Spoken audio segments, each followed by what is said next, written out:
नमस्कार। DA news plus के खास पेशकश नारी तू नारायणी में आपका हार्दिक स्वागत है और मैं हूं आपके साथ रिया साहू। आज हमारे साथ एक ऐसी बेटी है जिन्होंने रिंग में न सिर्फ मुक्के मारे हैं बल्कि दुनिया को यह साबित किया है कि सपने किसी के भी हो सकते हैं और उन्हें पूरा करने का हौसला भी, जिन्होंने हाल ही में गोल्ड मेडल जीतकर देश का नाम रोशन किया है।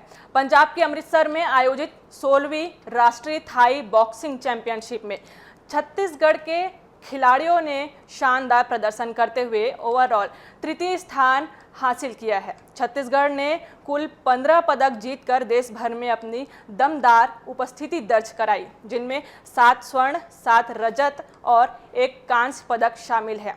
इस प्रतियोगिता में महाराष्ट्र प्रथम, दिल्ली द्वितीय और छत्तीसगढ़ तृतीय स्थान पर रहा, जबकि तेलंगाना चौथे स्थान पर रही। छत्तीसगढ़ की टीम में कुल 21 सदस्य शामिल थे। इनमें 10 बालिकाओं ने शानदार प्रदर्शन करते हुए 6 स्वर्ण पदक राज्य की झोली में डाले। यह प्रतियोगिता थाई बॉक्सिंग इंडियन फेडरेशन और पंजाब थाई बॉक्सिंग संघ के तत्वावधान में बीबीके डीएवी महिला महाविद्यालय अमृतसर में संपन्न हुई। प्रतियोगिता में सब जूनियर, जूनियर और सीनियर वर्ग के बालक बालिका खिलाड़ियों ने भाग लिया। हमारे साथ मौजूद है राष्ट्रीय थाई बॉक्सिंग चैंपियनशिप की गोल्ड मेडलिस्ट मानसी तांडी। सबसे पहले तो आपका बहुत बहुत धन्यवाद और शुभकामनाएं। आपकी बॉक्सिंग की शुरुआत कब हुई और कैसे हुई? क्या किसी ने प्रेरित किया आपको? जी, किसी ने प्रेरित किया ऐसी बात तो नहीं है, लेकिन शुरुआत कुछ ऐसी हुई कि मेरे स्कूल पे मेरे प्रिंसिपल है, जो कि मेरे कोच भी है, अनीस मेमन सर जी। तो हमारे स्कूल पे एक समर कैंप चलता है कि फ्री में बच्चों को मार्शल आर्ट्स शिक्षण प्रदान करना। तो मुझे कहीं से पता चला कि हमारे स्कूल में ये हो रहा है। मैं एक्चुअली फ़ुटबॉल की प्रैक्टिस के लिए गई थी, तो वहाँ मेरे को पता चला कि यहाँ मार्शल आर्ट्स का भी प्रशिक्षण दिया जा रहा है। तो वहाँ से मैंने शुरुआत की कि नहीं, अब ये तो हो रहा है, अब चलो मार्शल आर्ट्स भी सीख लेते हैं। फिर एक टाइम के लिए लगा कि हाँ, कि मैं तो लड़की हूँ तो सेल्फ़ डिफेंस के लिए मुझे सीखना और ज़्यादा ज़रूरी है। तो वहीं से मैंने शुरुआत की और आज शुरुआत करते हुए आज लगभग मेरे पास 10 से 12 पदक है, जिनमें स्वर्ण, कांस्य और रजत पदक शामिल है। जब गोल्ड मेडल आपके गले में डाला गया, उस पल दिमाग में सबसे पहले क्या ख्याल आया आपके? सबसे पहले ख्याल ये आया, मैं थैंक यू कहना चाहूँगी अपने कोच को, अपने दादाजी को। इन दोनों की वजह से ही आज मैं यहाँ तक पहुँची हूँ। अगर ये दोनों का सपोर्ट अगर मुझे नहीं मिला होता तो आज मैं यहाँ नहीं पहुँच पाती। जब मेडल मुझे पहनाया जाता है वो खुशी, और जब मैं घर पे फ़ोन करती हूँ कि हाँ, मैंने इतनी फ़ाइट खेल कर मैं ये गोल्ड मेडल जीती या सिल्वर, तो सबसे ज़्यादा खुश मेरे दादाजी होते हैं। मुझे तो छोड़ दीजिए, मेरे दादाजी सबसे ज़्यादा खुश होते हैं जब मैं उन्हें बताती हूँ कि हाँ, मैंने गोल्ड मेडल जीता है। मानसी, कई घरों में लड़कियों के खेल को लेकर सवाल उठते हैं, क्या आपको भी ऐसी चुनौतियों का सामना करना पड़ा कभी? जी नहीं, मेरे घर वाले, मेरी फैमिली वाले सब शुरू से लेकर अभी तक मुझे हर चीज़ के लिए सपोर्ट करते हैं। पढ़ना हो चाहे खेलना हो, हर चीज़ के लिए, कभी किसी चीज़ के लिए मुझे मना नहीं किया उन्होंने। आपके शुरुआती दिनों में सबसे बड़ी मुश्किल क्या थी? फिटनेस, पैसे की कमी, सुविधा या परिवार समाज का दबाव? देखिए, दबाव तो मुझे ना समाज का था ना परिवार का है। मैं तो यही सोचती हूँ कि समाज तो कहेगा ही, अगर आप बीमार पड़ रहे हैं तो वो आपको देखने तो आएंगे नहीं। इसलिए आप, जो आपका परिवार आपको सपोर्ट कर रहा है तो आप उसी रास्ते पे चलिए। समाज का क्या है वो तो कहेंगे ही। इसलिए मैं कहना चाहूँगी कि एक लड़की होने के नाते कि आप समाज को छोड़कर अपने घर वालों के सपोर्ट से, अपनी खुद की सोच से आगे बढ़े। जी, पहले जीत और पहली हार दोनों में से कौन ज़्यादा याद रहते हैं और क्यों? देखिए, जीत हमें हंसना सिखाती है और हार हमें ये सिखाती है कि हम अगली बार और ज़्यादा मेहनत करें और ज़्यादा मेहनत कर कर अच्छे पदक लाएं। आपकी रोज़ की ट्रेनिंग कितने घंटे की होती है? थोड़ा रूटीन बताइएगा। देखिए, हमारी ट्रेनिंग तो सुबह शाम चलती है। जैसे हमारी ट्रेनिंग होती है सुभाष स्टेडियम में, सुबह वही मॉर्निंग में 6 to 8 o'clock होती है। उसके बाद शाम को भी वही टाइम रहता है, 6 to 8 o'clock। जी, मानसी बताएंगे कि बॉक्सिंग में आपकी ताकत किस चीज़ में है? स्ट्रेंथ, स्पीड या स्ट्रेटजी? देखिए, मुझे लगता है कि मैं तीनों में ही लगभग सेम ही हूँ, स्ट्रेंथ स्ट्रेचरी तीनों में ही सेम ही हूँ। मुकाबले से पहले आपका माइंडसेट कैसे होता है? नर्वसनेस होती है या फिर? देखिए, थोड़ी बहुत नर्वसनेस तो होती ही है। जैसे लगता है कि हम रिंग पे जाएंगे तो क्या करेंगे, क्या होगा, हमारी अपोनेंट कैसी होगी। इधर पीछे से कोच हमें कहते रहते हैं कि हमें ये लेना है, ये लेना है। तो देखिए, रिंग पे जाके हम सब चीज़ भूल जाते हैं कि हमें कौन सा किक लेना है, कौन सी पंच लेनी है। तो उस टाइम जो हम प्रैक्टिस किए रहते हैं, सबसे ज़्यादा डिपेंड करता है कि हम रिंग पे उसका कैसा उपयोग करते हैं। मानसी, क्या आपको लगता है कि लड़कियां भी हैवी ट्रेनिंग उतना ही संभाल सकती है जितने लड़के संभालते हैं?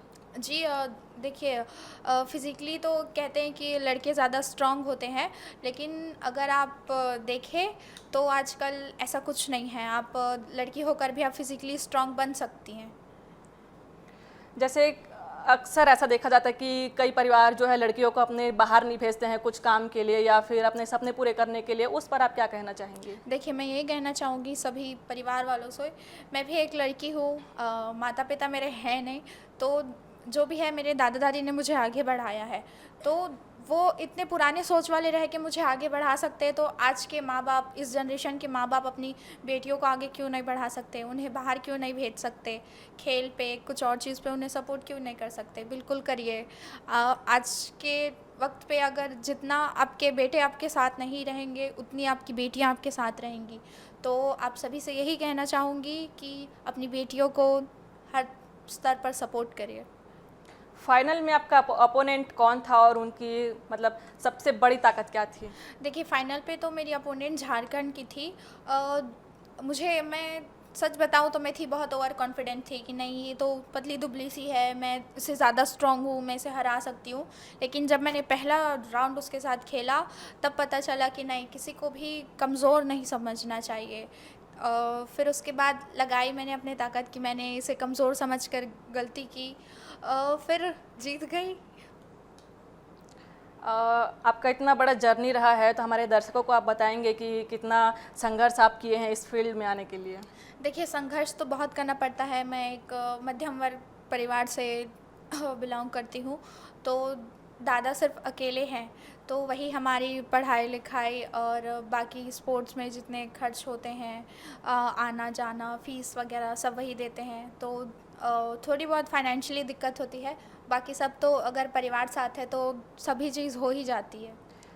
चुनौतियों पर आप अपना काबू कैसे पाते थे? देखिए, चुनौतियों पर काबू ऐसे पाना होता है कि अब सिचुएशन बहुत डिफ़िकल्ट हो जाती हैं कभी-कभी कि आप समझ नहीं पाएँगे कि आपको क्या करना है, क्या नहीं करना है। घर की परिस्थिति, फिर भाइयों का टेंशन, पढ़ाई का टेंशन, फिर स्पोर्ट्स पे सब मैनेज करना थोड़ा मुश्किल हो जाता है। लेकिन माइंडसेट अच्छा रखना पड़ता है, जिसके लिए मेडिटेशन करना बहुत ज़रूरी होता है।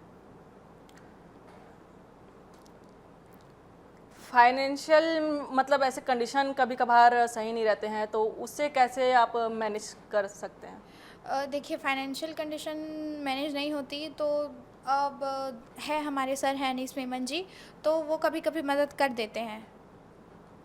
जब आखिरी राउंड में स्कोर टाइट था आपके दिमाग में उस वक्त क्या चल रहा था? देखिए, दिमाग में तो बस यही चल रहा था कि मैं इतनी दूर आई हूँ, दादा से ज़िद करके गई थी कि नहीं, मुझे ये जाना ही जाना है। तो जब ज़िद करके मैं गई तो मेरे माइंड पे बस एक यही बात चल रही थी कि मैं इतनी दूर आई हूँ, वो भी दादा से लड़ के आई हूँ, तो मुझे तो यहाँ अपनी ताकत तो दिखानी ही पड़ेगी, मुझे कैसे भी करके मुझे जीतना होगा। तो तब मैंने यही सोच कर खेला कि नहीं, ये वाला मैच तो मुझे जीतना ही है। आप इस अपनी सफलता का श्रेय किसे देना चाहेंगे? मैं अपनी सफलता का श्रेय सिर्फ़ एक इंसान को नहीं देना चाहूँगी। मेरे पीछे बहुत सारे लोग हैं जिन्होंने मेरी सफलता में पीछे मतलब बहुत मदद की है मेरी। सबसे पहले मेरे दादाजी, उसके बाद मेरे कोच श्री अनीस मेमन सर जी, उसके बाद मेरी मैम हैं टिकेश्वरी साहू। ये लोगों ने, ये 3 लोग की बहुत बड़ी वाली भागीदारी है मेरे सफलता के पीछे में।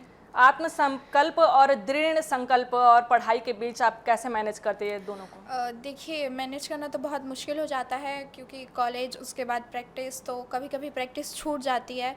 लेकिन मैं कोशिश करती हूँ कि प्रैक्टिस ना छोड़ूँ, क्योंकि प्रैक्टिस से ही स्ट्रेंथ मिलती है और पढ़ाई से ज्ञान मिलता है। तो कोशिश कर रही हूँ दोनों की अच्छे से मेंटेन कर पाऊँ। बेटियों के बारे में आप क्या कहेंगी? देखिए, बेटियों के बारे में तो यही कहना चाहूँगी कि बेटियाँ आप कई परिवारों में बेटियाँ बोझ होती हैं। 20 की होती है, उनकी शादी करवा दी जाती है। आज मैं लगभग 20 की हो ही चुकी हूँ, तो मैं यही कहना चाहूँगी कि आज जब मैं इतनी आगे तक बढ़ सकती हूँ, 20 की हो के मैं खेल रही हूँ, पढ़ रही हूँ, सब कर रही हूँ, तो आप सभी भी अपनी बेटियों को पढ़ाइए, आगे बढ़ाइए। ये शादी करना ही एक परफेक्ट ऑप्शन नहीं होता। अगर आप उन्हें मौका देंगे तो वो ज़रूर आगे बढ़ेंगी। सामान्यतः ऐसा देखा जाता है कि लड़की अगर 18 या 21 साल की हो गई है तो उसकी शादी कर दिया जाता है गांव में भी, और गांव की लड़कियां भी आगे बढ़ना चाहती है, तो आप क्या कहेंगे उनके लिए? जी, मैं यही कहना चाहूँगी कि देखिए, शादी करना ही एक ऑप्शन नहीं होता, मैंने पहले भी कहा था। तो आप उन्हें एक बार मौका देकर देखिए। गांव पे अक्सर देखा जाता है, मेरे अपने ही घर पे शादियां हो रही थी, जो मेरी बुआ लगती है। मैंने ऑब्जेक्शन किया था इस पे ही अपने घर वालों से ही कि अभी वो बहुत छोटी, आप उनकी शादी इतनी जल्दी क्यों करवा रहे हैं। लेकिन तब मैं कुछ नहीं कर पाई थी। लेकिन शायद अब सोचती हूँ कि नहीं, अब अगर मेरे सामने किसी छोटी एज की लड़की की शादी हो रही है तो उसे रोकने का साहस अपने अंदर ला पाऊँ।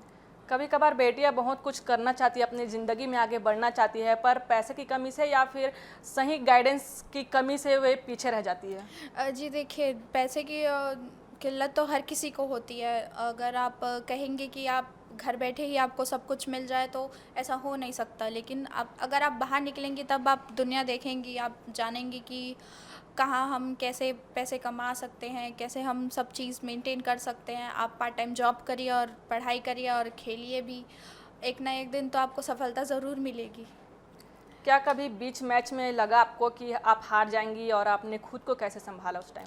हाँ, अभी लास्ट हरियाणा पे ही मेरी तबीयत ख़राब हो गई थी, तब मैंने खुद ही मना कर दिया कि नहीं, मैं नहीं खेल पाऊँगी। देखिए, अगर आपको लग रहा है कि आप नहीं खेल पाएँगे तो आपको क्विट करना ही ज़रूरी है। अगर आप खुद को चोट पहुँचा कर खेल रहे हैं कि नहीं, मुझे जैसे भी जीतना है, अगर आप ठीक परिस्थिति में हैं तो आप आगे भी और अच्छे से खेल सकते हैं और अच्छी प्रैक्टिस करके।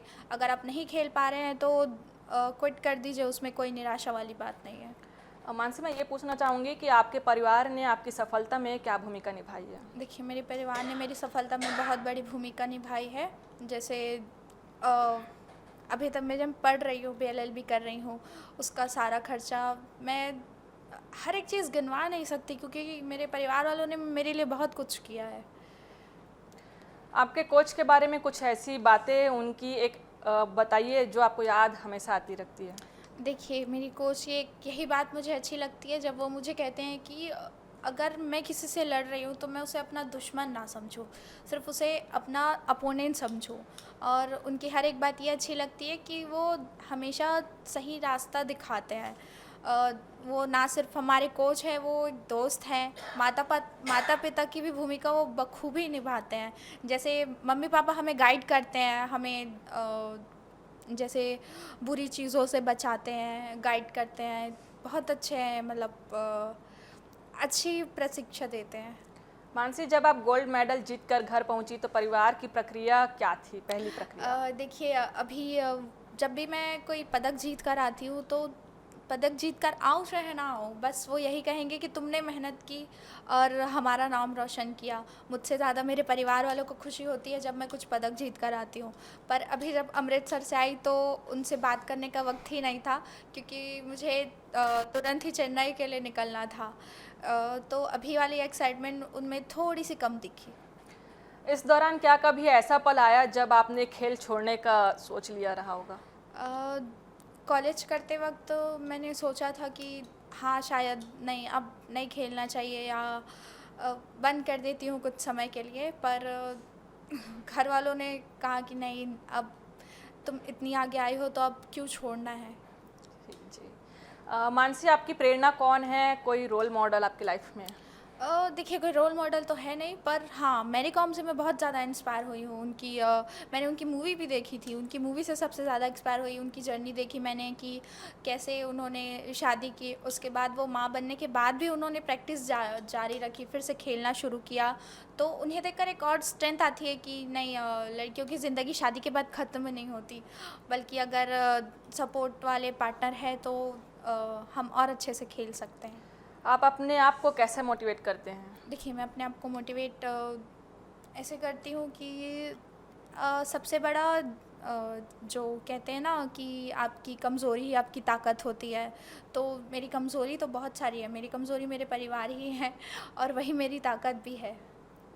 आप लड़कियों को क्या संदेश देना चाहेंगी जो खेल में करियर बनाना चाहती है?